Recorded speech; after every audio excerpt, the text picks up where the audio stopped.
Bonjour et bienvenue. Alors, juste un petit mot avant de plonger. Oui, Cette discussion, on l'a préparée avec l'aide de l'intelligence artificielle. Voilà, c'est dit. ah, le fameux disclaimer. Exactement. Donc, si l'idée vous hérisse un peu, c'est peut-être le moment de filer. Ou pas. Ou pas. Sinon, restez, écoutez. Qui sait, ça pourrait même ouvrir de nouvelles perspectives sur l'IA. On en explore pas mal ici sous un angle un peu différent. C'est le moins qu'on puisse dire. Et surtout, la grosse nouvelle. Robotaris Deep Dive saison 2 est maintenant disponible en français. Ah, enfin! Excellente nouvelle, ça. Oui, tu as bien entendu, la saison 2, là, maintenant, en français.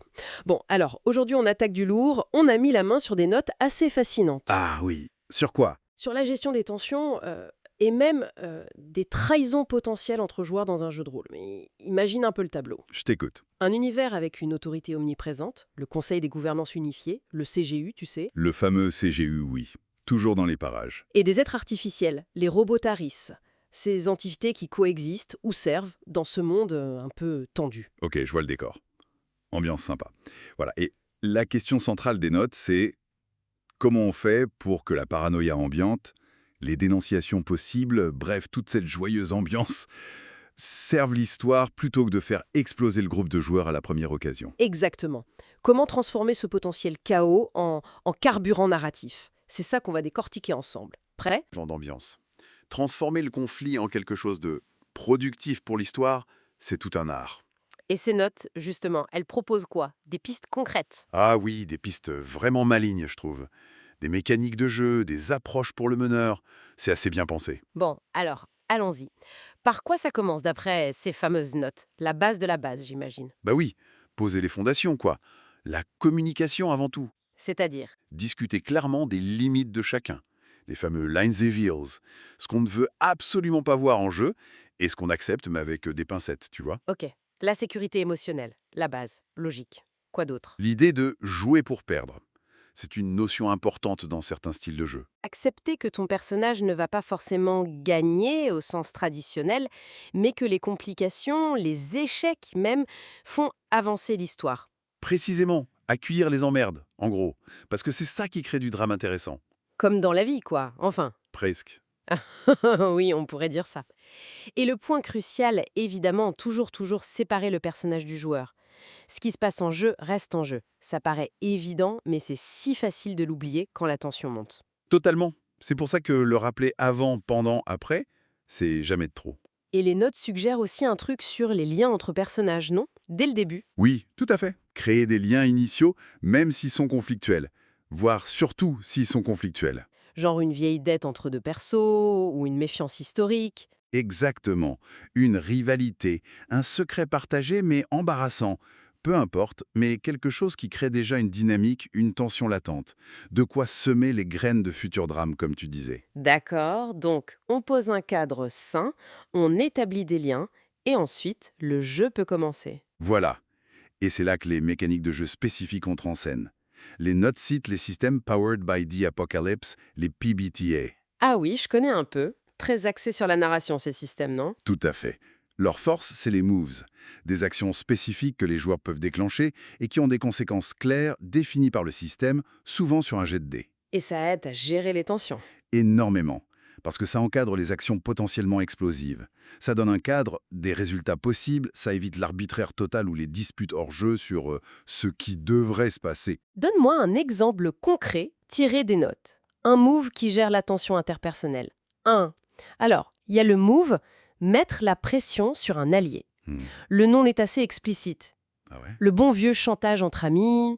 C'est un peu ça. Tu tentes d'obtenir quelque chose d'un autre personnage, joueur, par la menace, l'intimidation, le chantage.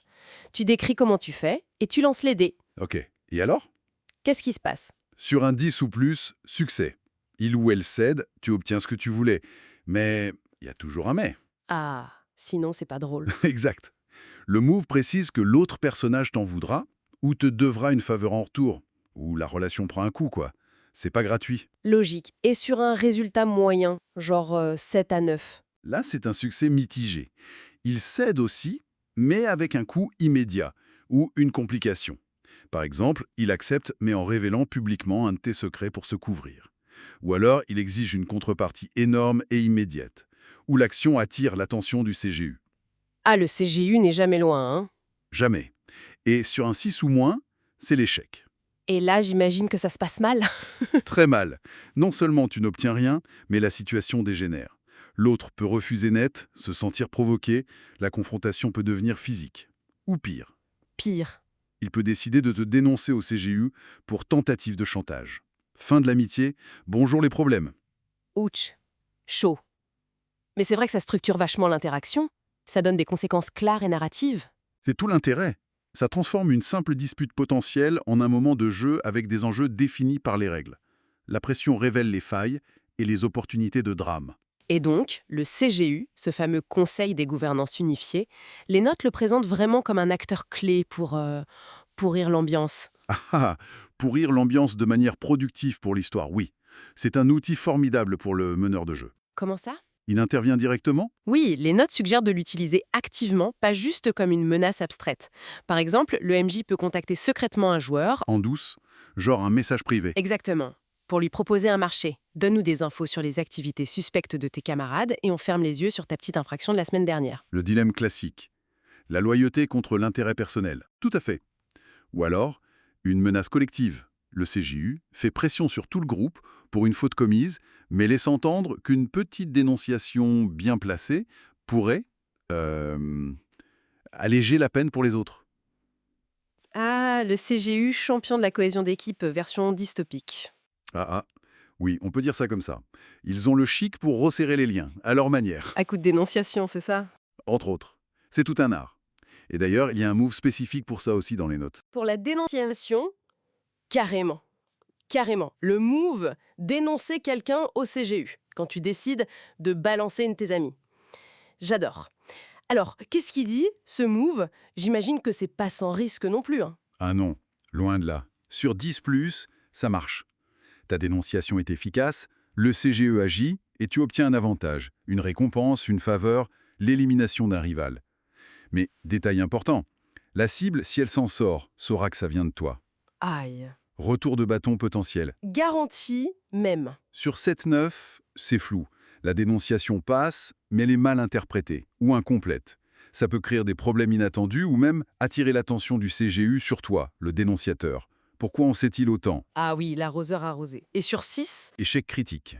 Ta tentative est découverte avant même d'aboutir, soit par ta cible, soit par le CGU lui-même, qui te considère comme peu fiable, voire comme un provocateur. Dans tous les cas, ça se retourne violemment contre toi. Oula, risqué ça, hein. Faut vraiment vouloir se débarrasser de quelqu'un. C'est un acte lourd de conséquences, clairement. Et pareil pour les demandes de faveur au CGU d'ailleurs. On peut leur demander de l'aide? J'imagine que c'est pas gratuit non plus, venant d'eux. Ah ça non, jamais. Il y a le move. Demander une faveur au CGU. Sur 10+, ils acceptent, ils t'aident. Mais tu contractes une dette envers eux.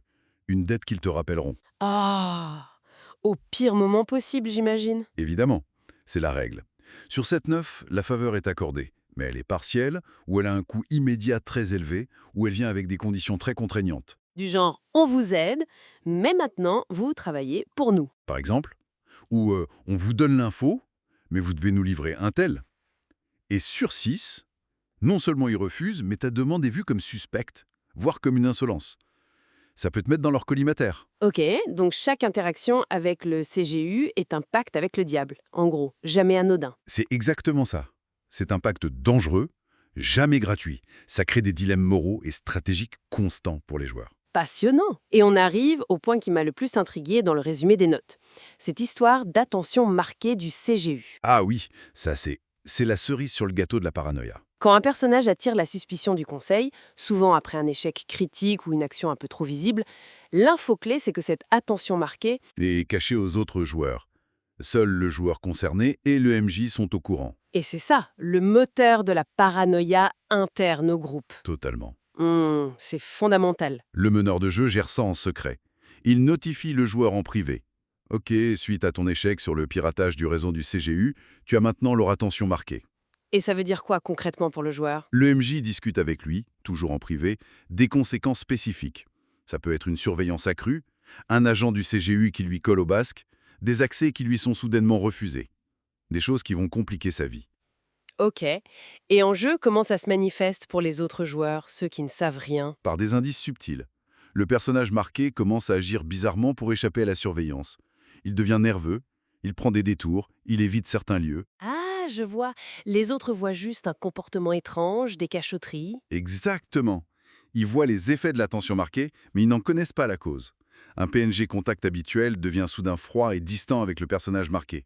Un message important n'arrive jamais. Des patrouilles du CGU semblent apparaître un peu trop souvent près de lui. Et là, la machine à suspicion se met en marche chez les autres. Pourquoi agit-il comme ça? Qu'est-ce qu'il nous cache? Voilà. L'exemple donné dans les notes avec Kal-El et Lyra est très parlant. Kal-El est marqué par le CGU, il agit de manière suspecte pour tenter de semer un agent. Lyra, sa coéquipière qui ignore tout, voit juste Kal-El faire des trucs bizarres, mentir sur ses déplacements. Et elle commence à douter de lui, même sans preuve concrète. La paranoïa devient contagieuse. C'est ça qui est brillant.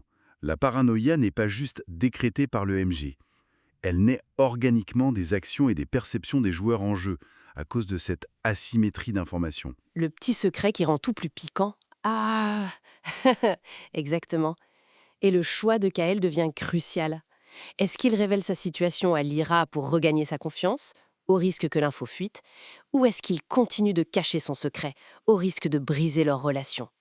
Ça crée des scènes potentiellement géniales, en termes de roleplay et de tension. Tout à fait.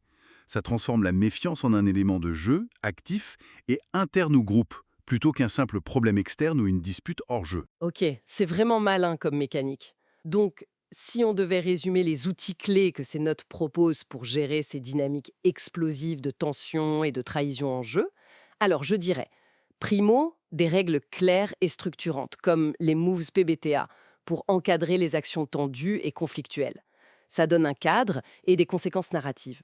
Ok, ça évite le chaos et les discussions interminables. Secondo, l'utilisation active de l'antagoniste principal, ici le CGU, non pas comme simple décor, mais comme un acteur qui vient activement créer des dilemmes, tenter les joueurs, diviser pour mieux régner. Le CGU en agent provocateur, en somme, voilà.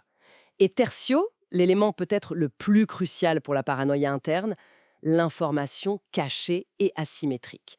L'exemple de l'attention marquée du CGU qui n'est connu que d'un seul joueur. Ça, c'est le catalyseur de la suspicion interne. Exactement.